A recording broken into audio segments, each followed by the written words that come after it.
BCME का page first पढ़ते हैं। चलो देखो, बिल्डिंग जो होती है ना, ये इंट्रोडक्शन चैप्टर है। तो बिल्डिंग जो होती है ना, उसका इकोनॉमिकल जो शेप होता है वो वर्गाकार होता है। बिल्डिंग जो सबसे अच्छी मानी जाती है वो वर्गाकार शेप की होती है, ठीक है। जो भूकंपीय स्थितियों से भी अनुमन्य है, मतलब भूकंप से भी बहुत कम इफेक्ट होती है, ठीक है। IGBC की फुल फॉर्म होती है इंडियन ग्रीन बिल्डिंग काउंसिल। क्या होती है? Indian green building council.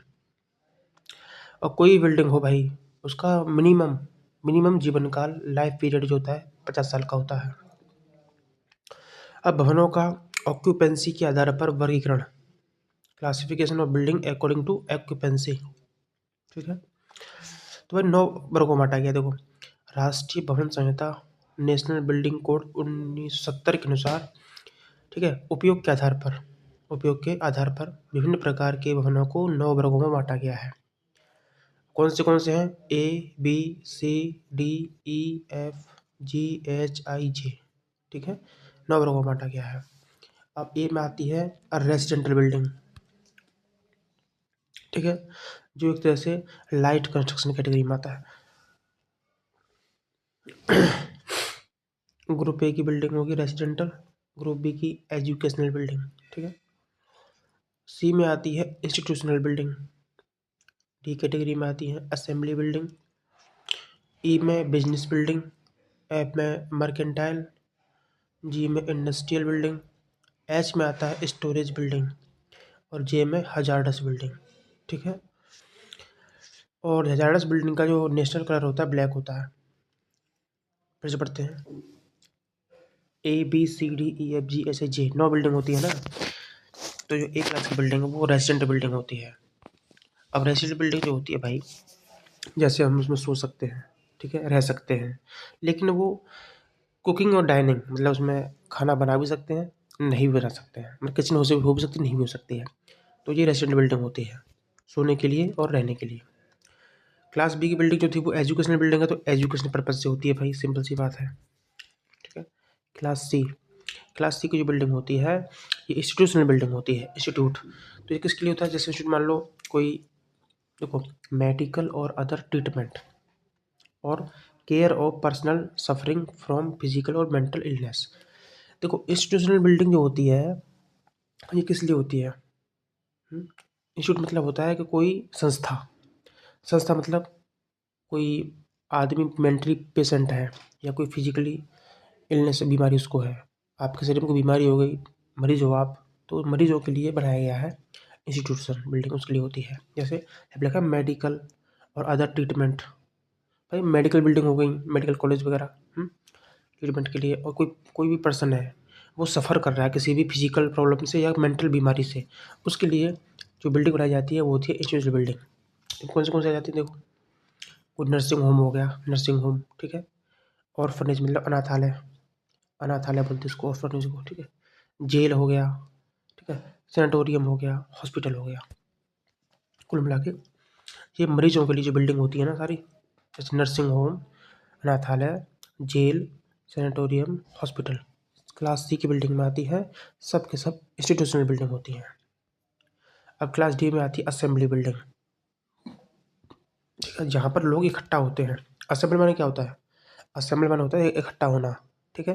तो असेंबली बिल्डिंग में क्या होता है? लोग इकट्ठा होते हैं, जहाँ पर लोगों का ग्रुप गैदर होता है, लोगों की गैदरिंग होती है, बिल्डिंग होती है, ठीक है। जैसे मंदिर है, ठीक है, असेंबली हॉल हो गया, थिएटर हो गया, तो ये सब क्या है? असेंबली बिल्डिंग होती है। क्लास ई में आता है बिजनेस बिल्डिंग, ठीक है, जहाँ पर आपके बिजनेस से ट्रांजैक्शन वगैरह, बिजनेस से संबंधित सारे रिकॉर्ड वगैरह रखे जाते हैं, ऐसी बिल्डिंग, ठीक है। जैसे कोई कस्बा हॉल और कोर्ट हाउस। पूछे कि बताइए बिजनेस बिल्डिंग एग्जाम्पल कौन से हैं? तो टाउन हॉल हो गया एक तो, और कोर्ट हाउस हो गया। भाई कोर्ट होता है न्यायालय, उच्च न्यायालय, उसमें बहुत सारे डॉक्यूमेंट वगैरह रखे रहते हैं, बहुत सारे रिकॉर्ड रखे रहते हैं, टाउन हॉल भी रखे जाते हैं, ठीक। नेक्स्ट है मर्केंटाइल बिल्डिंग।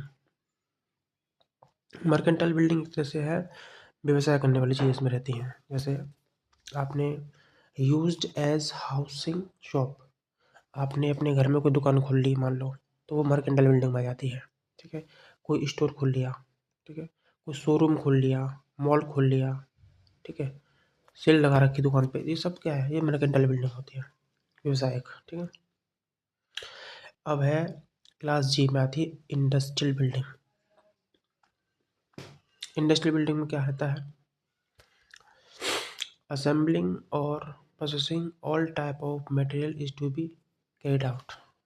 इंडस्ट्रियल बिल्डिंग में ऑल टाइप के मटेरियल जो होते हैं ना, उनको वहाँ पर ट्रांसफ़र किया जाता है जगह जगह, उसे बोलते हैं इंडस्ट्रियल बिल्डिंग। यहाँ पर ऑल टाइप के मटेरियल अवेलेबल होते हैं, जहाँ से आपको ऑल टाइप के मटेरियल प्राप्त होते हैं, वो इंडस्ट्रियल बिल्डिंग होती है। Next storage building, class H में आती है। स्टोरेज का मतलब क्या है भाई, स्टोरेज पर्पज से, जैसे शेल्टर हाउस होते हैं सामान रखने के लिए, व्हीकल वाहन होते हैं, ठीक है, वाहनों में सामान रखा जाता है, ग्रेन अनाज अनाज मतलब भंडार गृह, कोल्ड स्टोरेज वगैरह, कुल मिला के जहाँ पर आप सामान स्टोरेज करते हो, वो क्या क्या एग्जाम्पल हो जाएंगे इसके, शेल्टरिंग ऑफ गुड्स, व्हीकल्स और ग्रेन्स। मतलब कुल मिला के बात है कि स्टोरेज बिल्डिंग क्लासेस में आती हैं, तो इसका जो पर्पज़ है ना, स्टोरेज बिल्डिंग का क्या होता है, स्टोरेज पर्पज़ और शेल्टरिंग ऑफ गुड्स। ठीक है, किसका स्टोरेज करना है, गुड्स का स्टोरेज, सामान का स्टोरेज, ठीक है, व्हीकल का स्टोरेज और अनाज का स्टोरेज, स्टोरेज बिल्डिंग होती है। लास्ट है हजार्डस बिल्डिंग, जो खतरे की होती है। इसमें आता है एक्सप्लोसिव मटेरियल। ठीक है, हो गया सारी बिल्डिंग। ट्रिक से याद करा दूँ एक बार। देखो, एक बच्चा होता है ना, वो सबसे पैदा होता है तो सबसे पहले वो आवास में रहता है, तो एक नंबर आ गया एशियन बिल्डिंग। फिर वो एजुकेशन लेने के लिए पढ़ने जाता है, बुक वगैरह लेके, तो क्लास बी में आ गया एजुकेशन। क्लास सी में आएगा, फिर वो जाएगा इंस्टीट्यूट पढ़ने, इंस्टीट्यूशनल बिल्डिंग। जब इंस्टीट्यूट में पढ़ लेगा तो फिर वो असेंबली ज्वाइन कर लेगा, राजनीति, ठीक है, असेंबली में बैठेगा, क्लास डी में आता है। वैसे भी जो भी असेंबली वाले लोग होते हैं सब क्लास डी में ही आते हैं। असेंबली से निकलने के बाद उसने अपना बिजनेस खोल लिया, क्लास ई में आता है बिजनेस। ठीक है, बिजनेस जब नहीं चलेगा ना तो बन जाएगा व्यापारी, मर्केंटाइल, क्लास एफ में आता है मर्केंटाइल बिल्डिंग। ठीक है, क्लास जी में इंडस्ट्रियल बिल्डिंग, इंडस्ट्री खोलेगा, इसके बाद स्टोरेज, लास्ट में हजार्डस। ठीक है, अब देखेंगे बिल्डिंग बाई लॉ। भारतीय मानक संस्थान ने कुछ मानक अधिनियम बनाए हैं जो IS 1256 1958 में दिए गए हैं। भाई बिल्डिंग बाई लॉ जो है, ये IS कोड 1256 1958 में इसके लॉ दिए गए हैं। ठीक है, अब हम देखेंगे हाइट ऑफ प्लिंथ। प्लिंथ की हाइट क्या होती है, देखो, यह भूमि और फर्श के बीच सुपर स्ट्रक्चर का सबसे निचला भाग होता है। भाई मान लो ये भूमि है, ग्राउंड फ्लोर है, और ये फर्श बना हुआ है। ठीक है, तो भूमि और एवं फर्श के बीच ये वाला एरिया, ठीक है, भूमि फर्श के बीच सुपर स्ट्रक्चर का सबसे निचला भाग प्लिंथ एरिया कहलाता है, प्लिंथ की हाइट कहलाता है। ठीक है, जो कि सड़क के मध्य भाग से 30 सेंटीमीटर ऊंचा होना चाहिए। ठीक है, और प्लिंथ की हाइट जो सामान्यतः रखते हैं ना, वो 30 से 7 सेंटीमीटर की जाती है, याद रखना। अच्छा पूछे, भवन की अधिकतम ऊंचाई क्या होती है। भवन की अधिकतम ऊंचाई, जो गली है ना, स्ट्रीट, उसकी चौड़ाई के 2 गुने से कम होनी चाहिए। दीवार की मोटाई, किसी भी दीवार की मोटाई उससे ऊपर भवन की ऊंचाई के 1/16 से कम नहीं होनी चाहिए।